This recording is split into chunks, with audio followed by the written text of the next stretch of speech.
नमस्कार, मैं आकांक्षा और आप देख रहे हैं 4 PM news network. Dharmendra Pradhan का इस्तीफा हुआ तो संसद के गलियारों से लेकर के बीजेपी मुख्यालय तक अचानक से हवा का रुख बदल चुका है।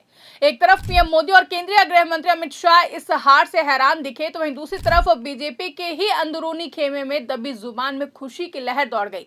लेकिन सरकार को अंदाजा भी नहीं था कि असली बवंडर तो अभी संसद के अंदर आने वाला है, जहां विपक्ष अब शाह को घेरने की तैयारी कर चुका है। जी हां, कांग्रेस सांसद गौरव गोगोई ने संसद के पटल पर सरकार को ऐसे घेरा कि मोदी शाह का पूरा प्लान फेल हो गया है। सरकार को लगा था कि धर्मेंद्र प्रधान का इस्तीफा दिलाकर मामला शांत करा देंगे, लेकिन गौरव गोगोई ने तो सीधा गृह मंत्री अमित शाह की उल्टी गिनती शुरू करवा दी है। तो आखिर गौरव गोगोई ने संसद के अंदर ऐसा क्या कह दिया है कि पूरी सरकार बैकफुट पर आ गई है? आइए जानते हैं।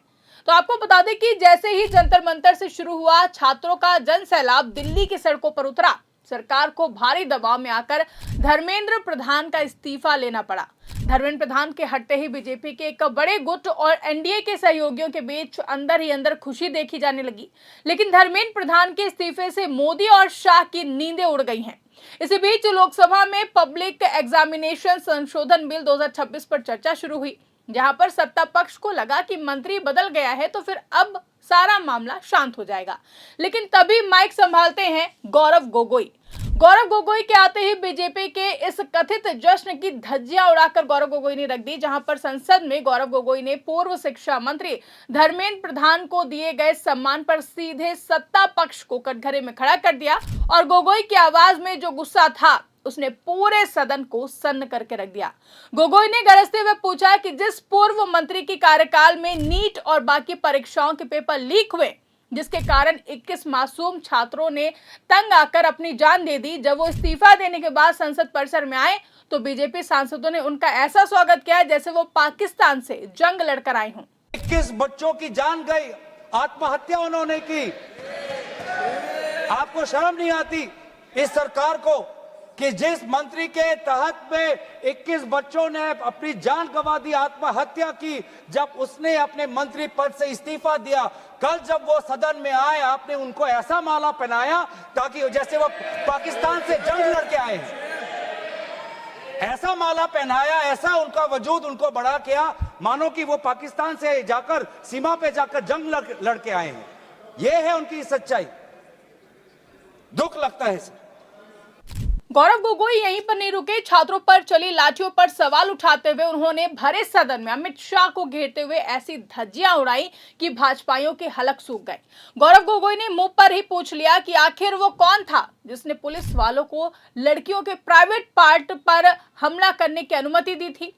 हमने पुलिस कर्मियों को लड़कियों को थप्पड़ मारते और एक युवती के निजी अंग पर लाठी से वार करते देखा है। इन कार्रवाइयों का आदेश किसने दिया? पैलेट गन, इलेक्ट्रिक बैटन और कीलों वाली लाठियों के इस्तेमाल का आदेश किसने दिया? उस पुलिस कांस्टेबल का चेहरा भी याद है जिसने अपने डंडे के साथ एक लड़की के प्राइवेट पार्ट पे उसने आक्रमण किया। हमें याद है वो लड़कियां जिन्होंने उनके आंसू निकल रहे थे आंखों से और कह रहे थे कि पुलिस वाले उनको मां बहन की गाली दे रहे थे। हम भूलेंगे नहीं वो बच्चियों जिन्होंने कहा कि मेरे पीठ पे जो कपड़े थे उन कपड़ों को इस पुलिस ने फाड़ दिया। ये है असलियत। और इसीलिए बार बार हम मांग कर रहे हैं कि किसने आदेश दिया? वो आदेश कहां से आया कि पैलेट गन का इस्तेमाल हो? किसने आदेश दिया? किसने आदेश दिया कि आंसू गैस का इस्तेमाल हो?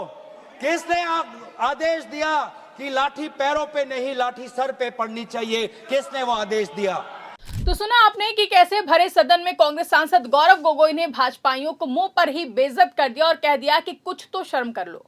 वहीं इस दौरान एनटीए यानी कि नेशनल टेस्टिंग एजेंसी के अध्यक्ष के पूरे बैकग्राउंड का काला चिट्ठा संसद में खोलकर रख दिया और दावा किया कि एनटीए के मुखिया जब पहले दूसरे संस्थानों में थे तब भी वहां पर घपले, घोटाले और अनियमितताएं हुई थी। फिर भी सरकार इस अवसर को लगातार क्यों बचा रही है?